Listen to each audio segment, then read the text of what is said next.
Hey guys, Marin here, and today I'm going to be doing the comparison of the Moto 360 versus all the smartwatches, and the review of the Moto 360 is going to be coming very shortly. I'm still working on that, but just want to rush this video out so you guys know how it differs to other smartwatches, how it compares, and what this watch does better to all the other smartwatches, and what all the other smartwatches does to this. So for this specific comparison, I'm going to be comparing the Moto 360 to the Apple Watch. Any version, they all do the same, they're just different color and like mild different prices.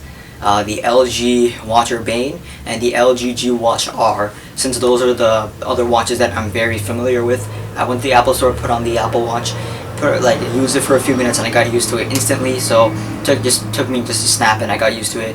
The LG Watch Urbane is exactly this, but without that flat tire. So a little bit thicker, but different colors. So that's that. And the LG G Watch R is a rugged version of the Moto 360 practically, because it has a circular display with bigger bezels, bigger, beefier looking chassis. So yeah, they're different and they do different things and they perform differently. So let's go compare them to the Moto 360. So first I'm going to compare this to the LG G Watch R. The LG G Watch R has a circular chassis as this, but it does not have that flat tire, and that's a good or a bad thing to some people. Good thing is it's not ugly, it's not an eyesore, but people who use it just gets used to it very instantly. But there's something, there's a reason why that thing is there. It's in a sensor array, and in this particular sensors, well, there's only one sensor in there. That is the lux sensor, or the light sensor, or whatever you guys want to call it. This thing changes the brightness to your lighting condition. So if you're in a dark area, it's going to turn the brightness down. If you're in a really bright area, it's going to try to crank that brightness up, or it's going to try to use that backlight for its advantage, so it has better sun readability and direct sunlight or really bright areas. And that's good for some people, that's good for me. I keep that feature on, but it's kind of an eyesore. The LG G Watch R does not have that, so you cannot change the brightness on the fly. You're gonna have to go into the settings manually and select the brightness that you want. But that's not convenient, because Android Wear is not convenient. You have to swipe, scroll all the way down to the settings, tap, wait for it to load, and bright adjustment. So you can go 5, 4, 3, 2, 1, and auto, like I keep. So that was, instead of doing that, let the watch do it for you. So that's one thing. And the LG G Watch R is much more rugged. It looks rugged, so to me, if I'm gonna go out for a hiking trip, I really would not want to take this, because it looks like a classic watch. But the LG G Watch R, I would want to take it because that looks rugged. That looks like it could take a hit. And speaking of hits, the Moto 360 glass is kind of protruding. I'm gonna show you guys that in just a minute. But the LG G Watch R has a good 1/3 of an inch of bezel and shoulders protecting that glass. So if somehow the leather band rips or it falls somehow as you're trying to put it on and it falls face first, the screen's not going to get damaged, unlike the Moto 360. And since it's a smartwatch, it may be a little bit hard trying to get it replaced. So let's go head over to the LG Watch Urbane compared to the Moto 360. All these smartwatches have the same amount of RAM, same amount of battery space, except for the Apple Watch, because the Apple Watch, it's different because it runs at a different operating system entirely, and it's meant completely different. So it's built completely different, it does things completely different, it looks different, and some have more flexibility compared to the other. So let's start off with the LG Watch Urbane. The LG Watch Urbane and this are the same thing. They're both meant to look like luxury watches. While everyone knows the Moto 360 pulls that off much better, because it has what it takes. Like in my opinion, the LG Watch Urbane kind of looks, it's trying to overkill the look, while the Moto 360 is simple, flashy, and it gets the girls. Well, from my testing, the girl portion was, should I do that over? Damn it! I don't know, should I do that over? Nah, I'm just gonna keep it going. So the LG Watch Urbane is a little bit more expensive than this. The base model is 100. Why is there a siren going on? Okay, now should I cut this off? Or should I start over? I don't know. but I'll keep it going. So the LG Watcher Bane is kind of like an overkill. It's an overshot. Tries to look good, but simple, flashy, and it's just a design. But the LG Watcher Bane starts at $349, $329. Correct me if I'm wrong. But the LG G Watch R just overkills. It tries to overkill it, and the price tag is just insane. But it is the best smartwatch currently out there because it's the Neo smartwatch, and the Moto 360 is one of the oldest smartwatches out there. So it has some time to mature, has some time to get some software updates, but no hardware updates. So not a better processor like this Tomap MediaTek processor is not good. Like when I first heard a MediaTek processor, I didn't even know what that was, and so I'm like, why don't you just use a Snapdragon Snapdragon S4 or S3, Snapdragon S3 or S4, and that'll be better because the Samsung Galaxy Gear S uses that processor, and it's the same processor as in the Galaxy S3, so it should be flying compared to others. But the Moto 360 kind of lags. Well, every smartwatch lags because it doesn't have the beefy processor that modern smartphones have. It doesn't have the beefy battery to power that beefy processor. It doesn't have the amount of energy to. It doesn't have the space for a battery to power that display for long. So it gets kind of hard for watch companies to actually make a good smartwatch because it doesn't have space to put in very high premium materials. The build of both of those smartwatches are insane. They're great. Most watches out there are metal, and practically all of them are waterproof or water resistant, as both of these smartwatches are IP67 water and dust proof resistant, not waterproof resistant. So keep that in mind. This is water resistant, is good for like simple splashes or if caught in the rain. Don't go swimming with it. Don't go diving with it. Don't go taking a shower with it, because if this is a leather band and you do not want to get this leather band wet, then you have to replace it. And the cheapest watch in the Moto 360 or the Motorola website is $29 or $25, and that's the tilt band. That's the one I want to get because it's made of silicon and it's sweat resistant. So if water gets inside of it, it's kind of water resistant, but I call it sweat resistant because you're not going to get water on it most of the time. So yeah, now let's go finally end this video off with the Moto 360 versus the Apple Watch. And I did personally wear the Apple Watch Sport 42mm one because the 30 something millimeter one wasn't that big for me. It's kind of tiny, so I wore the 42mm one Sport band, black one with the black Sport band, and it doesn't look like a good look. It doesn't look like a good watch compared to me because it's a square watch, and normal timepiece watches aren't square. They're mostly circle, and it's thick. The speaker is very low. Sometimes it's tinny.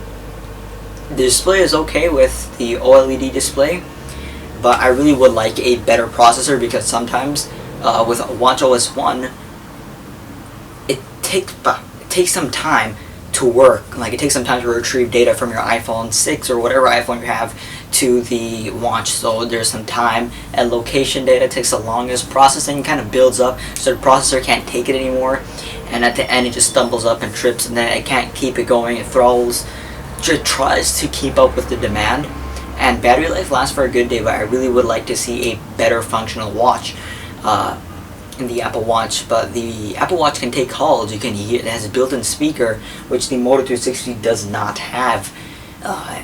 You can take call, like if you receive a call, it's gonna tell you that you're getting a call, but if you swipe to answer it, it's gonna answer on your phone because there is no speaker inside of it, or you're not gonna hold your watch like this and try to listen to someone. It's not going to work like that. So that's why it's kind of different from the Apple Watch. And the Apple Watch kind of outclasses or outperforms the Moto 360, but at a $350 base price tag, it's targeted at a completely different crowd. Like the Moto 360 is only $149, but the base model of the Apple Watch 1 is $350. So they're completely different crowds. The cheapest, most low quality material watch, plastic, and 7000 aluminum series, 7000 series aluminum. They're like, all the watches do the same thing. The Apple Watch Sport, the Apple Watch, and the Apple Watch Edition, they all do the same thing. So there's no point of getting the Edition, there's no point of getting the Watch. The Sport is actually better because it's the cheapest one, but they all do the same thing. So with the price tag difference and everything, let's go see which watch wins compared to the other. So the Moto 360 compared to the LG G Watch R, from functionality to endurance, at the end, it depends on who wants to buy it. If you're some tough guy who wants to stay outside in the wilderness, the LG G Watch R is more than enough for you guys. For whoever wants to live outside, like the outdoorsy person, the LG G Watch R is perfect, but the Moto 360 doesn't look like it could take a beating like the LG G Watch R. The LG Walter Bane compared to the Moto 360, from the price differences and the feature differences, there's not that big of a difference. So you rather pay $149 for this watch than $320 for the LG Watch Bane, because they all have the same amount of RAM, same battery space, they all do the same thing because they're running the same software. So the Moto 360, much better, better buy. But the Apple Watch compared to the Moto 360, there's kind of no competition through it. The Apple Watch wins this round because the Apple Watch does much more than your Moto 360, because it can take calls, and that's a big thing. Like, I don't want to pull up my phone. It saves charge, saves a lot of charge. Like, since the LG G4 is a QHD display, it takes a lot of energy, a lot of pixels, just chilling above 2 million pixels, 2,200,000 pixels in just this 5.5-inch display. So there's a lot of energy being lost in taking the calls, looking at the display, because the longer the display is on, the more battery this thing chews up. So really not a good thing. So rather have the watch take the call for you, so you don't have to turn on the display, and so that's much better, and you can actually find your phone. So in this round, the last round, the Moto 360 loses to the Apple Watch. But from price, if you're looking at functionality, Apple Watch wins. If you're looking at price, the Moto 360 wins. If you're looking for bang for buck, the Apple Watch wins, because it does more. That's my opinion. All these are my opinion. You guys can do your own research. You guys can. Good for you. But for my opinion, I'm just showing out my opinion. So the Apple Watch wins compared to this. But the Apple Watch and all the other all the other watch runs off of a app. But the Moto 360 has more feature app. It does much more. Like, you can do more with the Moto 360 app. As you can see, the app is called Connect, and if I tap that,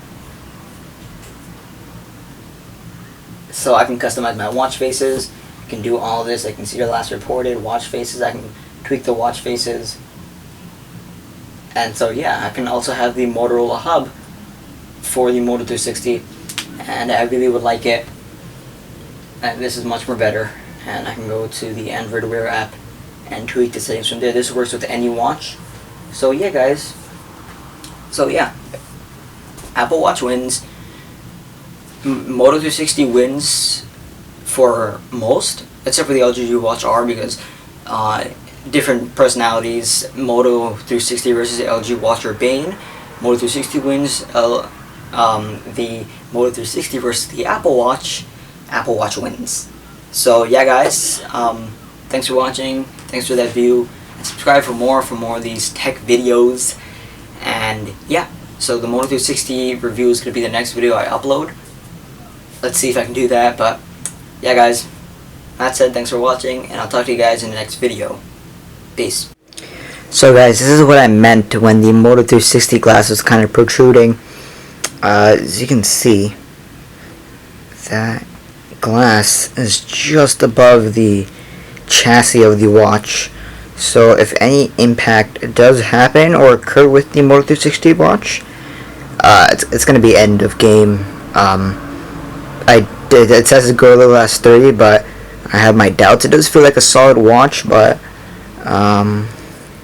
it could have its flaws with that display glass. So hopefully in the Moto 360 version 2 they fix that, because even with the Moto 360, the Android Wear, just the operating system, does have many bezel or glass corner or glass edge based gestures, like you have to swipe up, swipe left, swipe right, swipe down. It does feel pretty pleasant with the glass kind of like melting to the chassis, but there is some concern for durability. So yeah guys, that's the clip. I don't know why I put Zelda in the end. I think I'm gonna go fix that right now. Sorry about that. Oh yeah, and subscribe for more of these videos. Peace out. Officially now. Not gonna add any more clips. Peace out.